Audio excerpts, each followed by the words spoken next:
7 steps to break mental barriers. മാനസികമായിട്ടുള്ള തടസ്സങ്ങളെ മാറ്റുന്നതിനുള്ള 7 മർമ്മങ്ങളാണ് ഞാൻ പറയാൻ ആഗ്രഹിക്കുന്നത്. അപ്പം ദൈവത്തിൻ്റെ പരിശുദ്ധാത്മാവ് ജീവിതത്തിൽ നമ്മളെല്ലാവരും സന്തോഷിക്കാനും അനുഗ്രഹം പ്രാപിക്കാനും ആഗ്രഹിക്കുന്ന ദൈവമാണ്. God is good all the time. ദൈവം എപ്പോഴും നല്ലവനാണെന്നുള്ള ചിന്ത നമ്മുടെ ഹൃദയത്തിൽ എപ്പോഴും ഉണ്ടാകണം. ആ ഒരു ചിന്ത ആദ്യമൊന്നും എനിക്കില്ലായിരുന്നു. എൻ്റെ ആദ്യത്തെ ചിന്തകൾ എപ്പോഴും ദൈവസന്നിധിയിൽ വന്നാൽ എനിക്ക് ഞാൻ അത് പോരാ, ഞാൻ ഇത് ചെയ്യുന്നത് ശരിയാകത്തില്ല, എനിക്ക് അതിലുള്ള കഴിവ് കുറവാണ്, അയ്യോ ദൈവം നോക്കുമ്പോൾ ഞാൻ പാപിയാണ്, ദൈവം നോക്കുമ്പോൾ എനിക്ക് ബലഹീനമാണ്. ഇങ്ങനെ ആയിരം ചിന്തകൾ ദിവസം പ്രതി ഓരോ പ്രശ്നം വരുമ്പോഴും അതിന് പറ്റിയ ചിന്തകൾ, നെഗറ്റീവ് തോട്ട്സുകൾ പിശാച് എൻ്റെ മനസ്സിലിടുമ്പോൾ അതെല്ലാം ശരിയാണെന്ന് വിചാരിക്കുമായിരുന്നു. പക്ഷെ കുറച്ച് കഴിഞ്ഞപ്പോൾ എനിക്ക് മനസ്സിലായി, ആത്മാവ് എൻ്റെ ഉള്ളിൽ എന്തോ അകത്തുനിന്ന് എപ്പോഴും പറയാൻ തുടങ്ങി, no you are good, you are good, നീ നല്ലതാന്ന് അകത്തൂന്ന് പറയുന്ന ഒരു ശബ്ദം ഞാൻ കേൾക്കാൻ തുടങ്ങി. അത് പണ്ടും പറയുന്നുണ്ട്, പക്ഷെ നമ്മൾ ശ്രദ്ധിക്കാത്തതിന് നമുക്ക് മനസ്സിലാകുന്നില്ല. പക്ഷെ കുറച്ച് കഴിഞ്ഞപ്പോൾ നമ്മൾ വചനം കൂടുതൽ പഠിക്കും തോറും നമ്മുടെ ഉള്ളിലുള്ള അന്തരാത്മാവിന് ബലം പ്രാപിക്കുമ്പോൾ, അല്ലെ അകത്തെ മനുഷ്യൻ ശക്തി പ്രാപിക്കുമ്പോൾ നല്ലതാ നമ്മൾ നല്ലതാണെന്നും ദൈവം നല്ലതാണെന്നും ഉള്ള ഒരു ബോധ്യം വന്ന് ഒരു ടൈമിൽ എനിക്ക് മനസ്സിലായി, god is good all the time, no matter what. എന്ത് സംഭവിച്ചാലും, ഭൂമി മുഴുവൻ ഇളകിയാലും, ഭൂലോകം മുഴുവനും മാറിയാലും, നമ്മൾ എത്ര അഴുക്കെന്ന് മറ്റുള്ളവർ വിളിച്ചു പറഞ്ഞാലും, എൻ്റെ ദൈവം എപ്പോഴും നല്ലവനാണ്. അവൻ നല്ലവനാണ് എങ്കിൽ എനിക്ക് നന്മ ചെയ്യും. അതൊരു God is good all the time എന്നുള്ള ഒരു ട്രൂത്ത്, അല്ലെങ്കിൽ ആ സത്യം അറിഞ്ഞപ്പോൾ എനിക്ക് ജീവിതത്തിൽ വലിയ വ്യത്യാസമുണ്ടായി. ഇപ്പോഴും പ്രയാസങ്ങൾ ജീവിതത്തിൽ നമ്മുടെ മക്കളുടെ ആയിരിക്കും, അല്ലെ നമ്മുടെ ജീവിതത്തിൽ വേറെ മറ്റുള്ളവരുടെ പ്രയാസമായിരിക്കും, നമ്മുടെ സഹോദരന്മാർ, ഇങ്ങനെയുള്ള പ്രയാസങ്ങളൊക്കെ വരുമ്പോൾ, അല്ലെ നമുക്ക് എന്തെങ്കിലുമൊക്കെ ആയിക്കോട്ടെ, നമ്മുടെ ഭാരങ്ങൾ, വിഷമങ്ങൾ, മാനസികമായ ചിന്തകളായിരിക്കും. ഇതിലൊക്കെ വരുമ്പോഴും fundamental truth is that God is good all the time. ദൈവം എപ്പോഴും നല്ലവനാണെങ്കിൽ പിന്നെ എനിക്കെന്താണ് ഈ ഭാരം വരുന്നതെന്നുള്ള ചിന്ത നമ്മളെല്ലാം ചിന്തിക്കാറില്ലേ? അതെന്താണെന്ന് ചോദിച്ചാൽ, ദൈവം തന്നെ വചനത്തിൽ പറയുന്നു, എൻ്റെ ജനം അറിവില്ലായ്മയാൽ നശിച്ചു പോകുന്നു, എൻ്റെ ജനം എനിക്ക് പ്രഷ്യസ് ആണ്. നമ്മുടെ മനസ്സുകൊണ്ട് ഇപ്പോൾ കാണേണ്ടത്, ഞാൻ ഈ ദിവസങ്ങളിൽ ആത്മാവിൽ കാണുന്ന ഒരു സത്യം, പിതാവിൻ്റെ അടുക്കിലേക്ക് നമ്മൾ ചെല്ലുമ്പോൾ നമ്മൾ 2 വയസ്സുള്ള കൊച്ചു പെൺമക്കളെ അല്ലെ ആൺമക്കളെ എടുത്ത് പൊക്കി ഇങ്ങനെ സന്തോഷിക്കും. കണ്ടിട്ടുണ്ടോ? വല്യപ്പച്ചന്മാർ, പ്രത്യേകിച്ച് അപ്പന്മാർ പൊക്കിയെടുത്ത് അവരെ ഇങ്ങനെ പൊക്കിക്കൊണ്ട് നോക്കുമ്പോൾ അവർക്ക് വലിയ സന്തോഷം. Because they are actually held in the hand of that father. ആ അപ്പൻ ആ കുഞ്ഞിനെ എടുത്ത് പൊക്കിയേച്ച് സന്തോഷിക്കുന്ന ഒരു സ്ഥിതിയുണ്ട്. ആ സ്ഥിതിയിൽ നമ്മളെ ദൈവം കാണിക്കും. നമ്മളെ ദൈവം അങ്ങനെ പൊക്കിയെടുത്ത്, അതായത് മനസ്സുകൊണ്ട് ചിന്തിക്കണം. ദൈവം തമ്പുരാൻ ക്രിസ്തു നമ്മളെ സ്വർഗത്തിലേക്ക് മക്കളായതിനാൽ കൊണ്ടുപോയെന്ന് മനസ്സുകൊണ്ട് ചിന്തിക്കുക. നമ്മൾ അവിടെ ചെന്ന് കഴിഞ്ഞാൽ നമ്മുടെ പ്രായമൊന്നും ദൈവത്തിന് വലിയ കാര്യമൊന്നുമല്ല, കാരണം ദൈവം ഇറ്റേണലാണ്. അപ്പോൾ ആ ദൈവം ഒരു 2 വയസ്സുള്ള കുഞ്ഞിനെ എടുത്ത് സന്തോഷിക്കുന്നത് പോലെ നിങ്ങളെ എന്നെ എടുത്ത് സന്തോഷിക്കുന്നതായിട്ട് മനസ്സുകൊണ്ട് കാണാം. ആ ഒരു കാഴ്ച വന്നാൽ നമ്മൾ ഒരിക്കലും ഈ ദൈവത്തിൻ്റെ സ്നേഹത്തിൽ നിന്ന് മാറിപ്പോകത്തില്ല. എനിക്ക് വേണ്ടി എല്ലാം ചെയ്യും, എനിക്ക് വേണ്ടി ആകാശവും ഭൂമിയും ഇളക്കും, എനിക്ക് വേണ്ടി തൻ്റെ ജീവനെ തന്നവൻ ഇനി എന്താണ് തരേണ്ടതെന്ന് ചോദിക്കും. പല പ്രാവശ്യം നമ്മൾ ചോദിക്കുമ്പം, പ്രാർത്ഥിക്കുമ്പം, ചില ഈ വഴിതെറ്റി നടക്കുന്നവർക്ക് വേണ്ടി പ്രാർത്ഥിക്കുമ്പം ദൈവം എന്നോട് ചിലപ്പം പറയാണ്ട്, ഇനി അവന് വേണ്ടി എന്താ ചെയ്യേണ്ടതെന്ന് നീ പറയുന്നു. അതായത് നമ്മൾ പറയാൻ, ദൈവത്തിന് നമ്മുടെ അഭിപ്രായം, ദൈവത്തിൻ്റെ മക്കളുടെ അഭിപ്രായം വലുതാണ്. അപ്പം ദൈവം നമ്മളോട് ചോദിക്കും ചിലപ്പം, നീ അതിനെക്കുറിച്ച് എന്ത് പറയുന്നു? കാരണം അത്രമാത്രം ദൈവവും നമ്മളുമായിട്ടുള്ള ബന്ധം. അപ്പോൾ 7 പടികൾ, സ്ത്രീകളോടാണ് ഇന്നത്തെ മെസ്സേജ് പ്രത്യേകം വരുന്നത്. 7 പടികൾ, നമ്മുടെ അനുഗ്രഹങ്ങൾ അല്ലെങ്കിൽ ദൈവത്തിൻ്റെ നന്മകൾ നമ്മുടെ ജീവിതത്തിലും നമ്മുടെ ഭർത്താക്കന്മാരുടെ ജീവിതത്തിലും ആൺമക്കളുടെയും മരുമക്കളുടെയും പെൺമക്കളുടെയും ഒക്കെ ജീവിതത്തിൽ കൊച്ചുമക്കളിൽ എങ്ങനെ കൊണ്ടുവരും, അതിനു പറ്റിയ വാക്യമാണ്. You cannot win the war on the world if you cannot win the war in your mind. അതായത് ഈ ഭൂമിയിൽ പുറമേ കാണുന്ന യുദ്ധങ്ങൾ അല്ലെങ്കിൽ പ്രയാസങ്ങൾ ജയിക്കണമെങ്കിൽ നിൻ്റെ മനസ്സുകൊണ്ട് നീ ജയമെടുക്കണം ആദ്യമേ. അത് എക്സാമ്പിൾ വേദസ്തുതി പറയുന്നത്,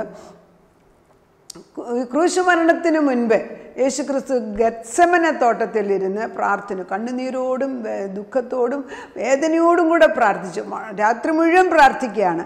പ്രാർത്ഥിക്കുന്ന സമയത്ത് ഇടയ്ക്ക് യേശുക്രിസ്തു പറയുന്നുണ്ട്, പിതാവെ കഴിയുമെങ്കിൽ ഈ പാനപാത്രയിൽ നിന്ന് എടുത്ത് കളയാം, എനിക്ക് വായിക്കാൻ പാടാണ്, കാരണം it is not a small thing.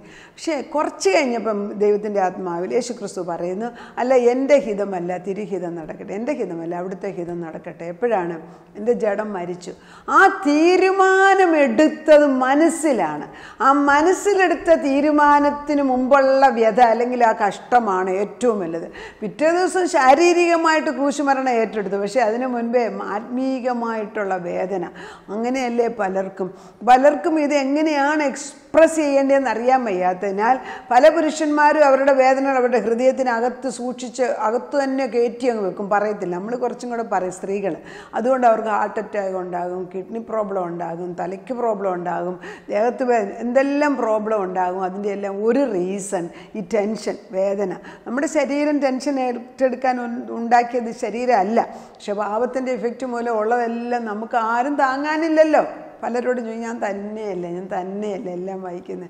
അങ്ങനെയുള്ള ചിന്തയുള്ളത് കൊണ്ട് എല്ലാം അകത്തോട്ട് പോയിട്ട് അസുഖങ്ങളായിട്ട് മാറുന്നതിൻ്റെ റീസൺ. സ്ത്രീകളെ സംബന്ധിച്ചാണെങ്കിൽ പുറത്ത് വേദന, കാലിന് വേദന, നടുക്ക് വേദന, തലവേദന. പ്രാർത്ഥിക്കുമ്പോഴേ ഞാൻ പറയും തലയുടെ സൈഡിൽ ഈ വേദനയില്ലെന്ന് ഞാൻ ചോദിക്കും, കാരണം വേദനയുണ്ട്, ഈ വാരം എല്ലാം കൂടെ കയറ്റി വെച്ചിരിക്കുകയല്ലേ.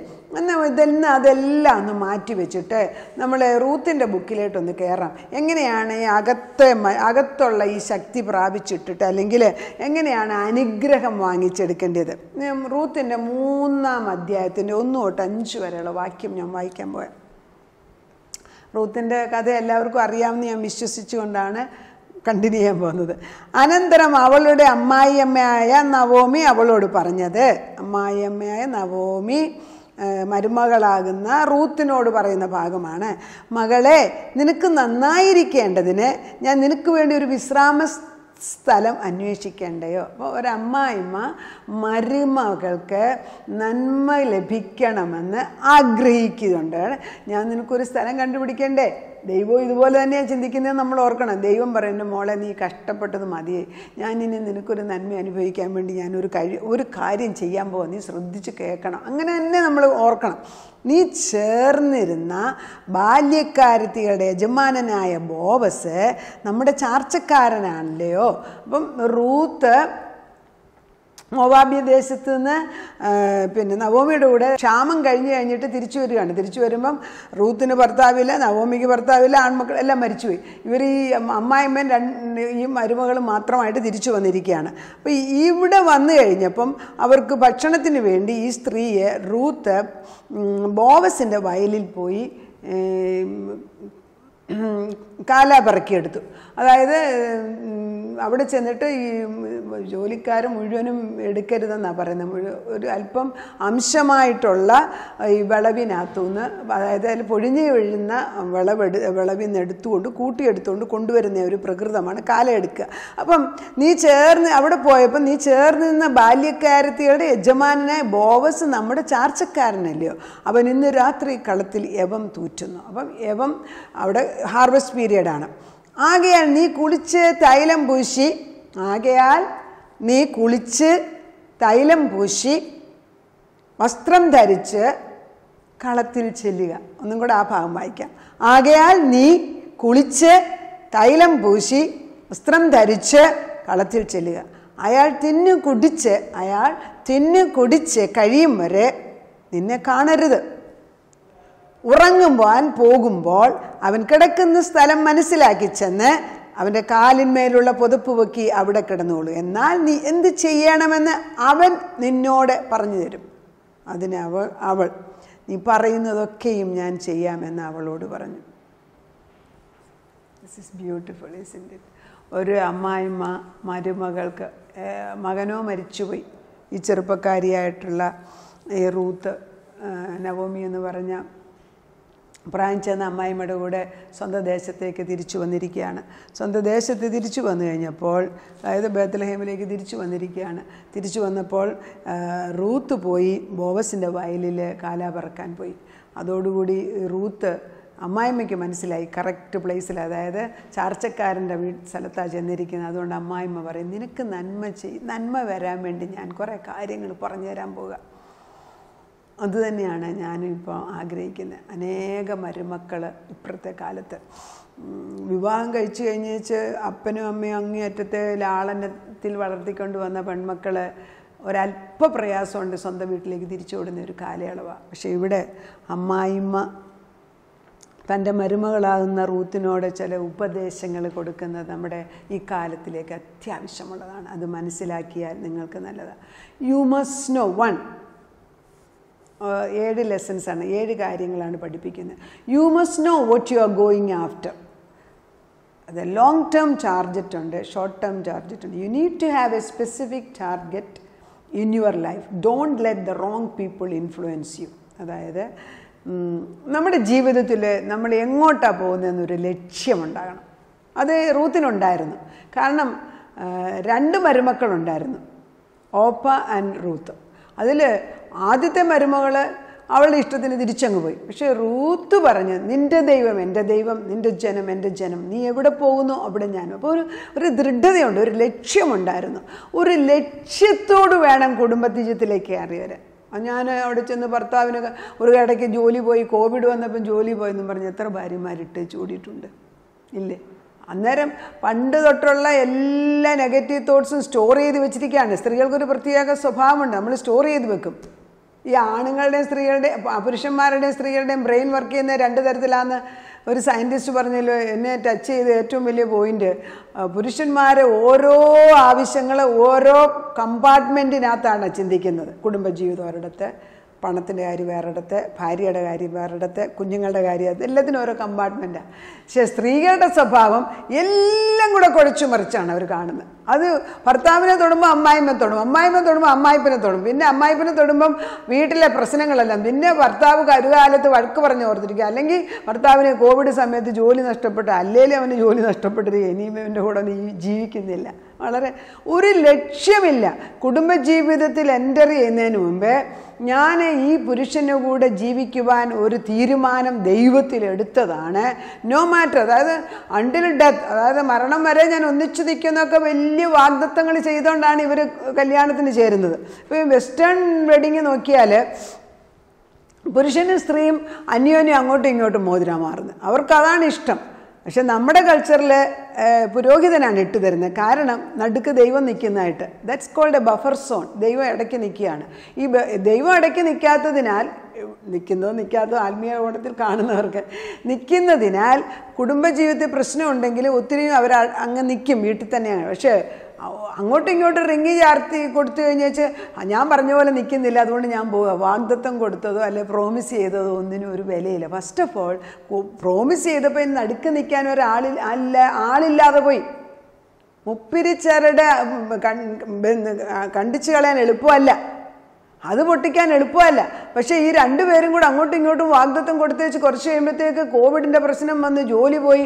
അന്നേരം ആ സമയത്ത് വേറെ പല പ്രശ്നങ്ങളുണ്ടായി, അല്ലെങ്കിൽ വീട്ടിൽ അമ്മായിമ്മയും പെരുമക്കളും കൂടെ ചേരത്തില്ല, അതുകൊണ്ട് ഞാൻ പോവുക എന്ന് പറഞ്ഞിട്ടേച്ച് പോകുന്ന സ്വഭാവം ഒരിക്കലും ഒരു കുടുംബജീവിതത്തിന് ഒരു സ്ത്രീക്കും ചേർന്നതല്ല.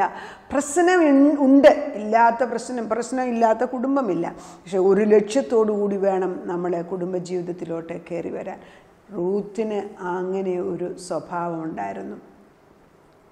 ഈ ആവർത്തന പുസ്തകം 5:21 പറയുന്നുണ്ട്, നമ്മൾ മറ്റുള്ളവരുടെ ഒന്നും ആഗ്രഹിക്കില്ല. അപ്പുറത്തുള്ള പല കുടുംബജീവിതത്തിനും പ്രശ്നം, അങ്ങേപ്പുറത്തൊരു വലിയ വീടായിരിക്കും, അവർക്ക് കാറുണ്ടായിരിക്കും, അവരുടെ മകൻ വലിയ സ്കൂളിൽ പഠിക്കുന്നു, ഒരു സ്വിമ്മിംഗ് പൂളിൽ പോകുന്നു, അതിനാൽ എൻ്റെ മക്കൾക്ക് ആ ഫെസിലിറ്റി ഇല്ല, അതിനാൽ എനിക്ക് ജീവിക്കും, അല്ലെങ്കിൽ എനിക്ക് റെസ്റ്റ് ഇല്ല, എനിക്ക് ജോലിക്കാരില്ല, അതുകൊണ്ട് ഞാൻ പോവുക.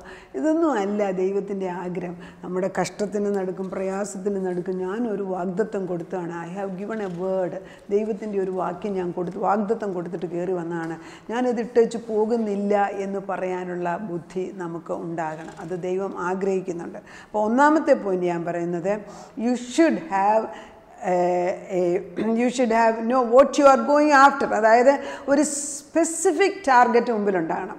എന്തിനാണ് ഞാൻ കുടുംബജീവിതത്തിൽ തന്നെ, അല്ലെങ്കിൽ ജോലിക്ക് പോകുന്നു, ഏത് പദവിയിലേക്ക് കയറാനാണ് നമ്മളൊരു സ്ഥലത്ത് പോകുന്നു. ചുമ്മാതെ പോകുകയല്ല, അവിടെ ഒരു പർപ്പസ് ഉണ്ട്, ഒരു ലക്ഷ്യമുണ്ട്. ആ ലക്ഷ്യത്തോടു കൂടി വേണം നമ്മൾ പോകാൻ.